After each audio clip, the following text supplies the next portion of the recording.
They say the world doesn't change until you do, but how many of us truly believe that? This is the story of Arav, a young man who blamed the world for his failures, until one day life gave him a mirror. And what he saw inside that reflection changed everything.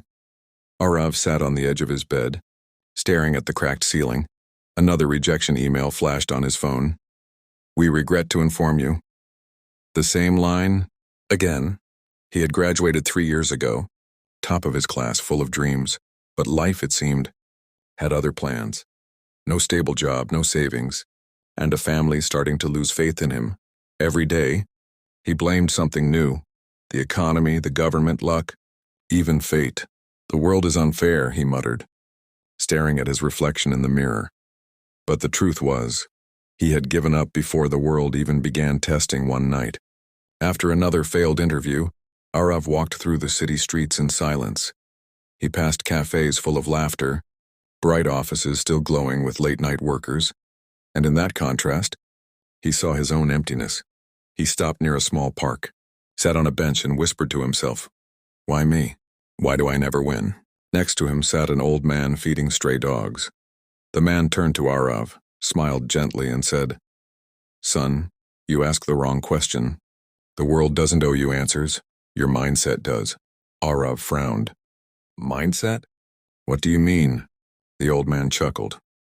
"When I was your age, I thought I was unlucky too. Then I realized the world is just a mirror. It reflects what you show it."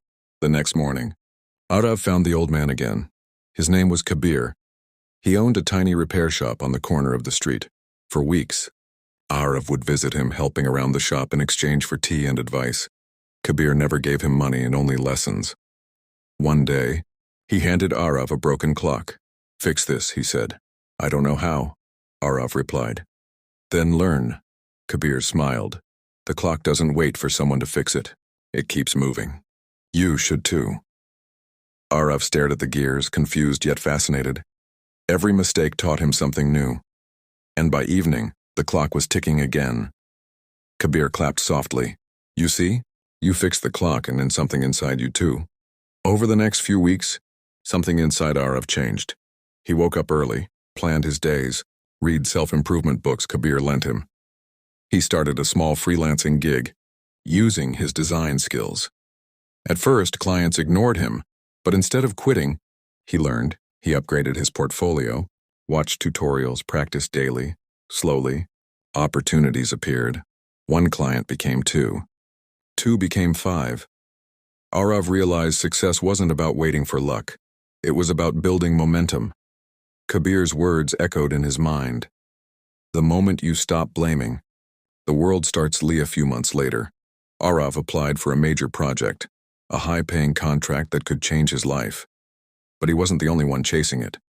Big names, experienced freelancers, and all competing. For a moment, doubt crept in again. "I'm not good enough," he thought. Then he remembered Kabir's lesson. He smiled and whispered, "I've changed. I create my own luck now." He worked tirelessly for 3 nights. He didn't just submit a design, he told a story through it. A week later, he got the call. He had won. Arav rushed to tell Kabir, only to find the shop closed. A neighbor said, "The old man left last night. Said his work here was done." On the dusty counter, Arav found a note. It read, "You didn't need me. You just needed to remember who you are. The world didn't change." "Arav, you did." Tears filled his eyes. He looked up at the ticking clock, the same one he had repaired. It still worked perfectly. That day, Arav realized the deepest truth of life. When your mindset changes, everything around you begins to align. Months passed. Arav built a successful business. He hired people who were once just like him. Lost, doubtful, waiting for miracles, and to each of them, he said the same words that Kabir once told him. "Stop waiting for the world to change. Change your mindset. And the world will follow." Moral of the story: the most powerful tool you'll ever have is your mindset. It can turn obstacles into opportunities, failures into lessons, and dreams into reality. So before you say "I can't," ask yourself, have I really tried changing the way I think?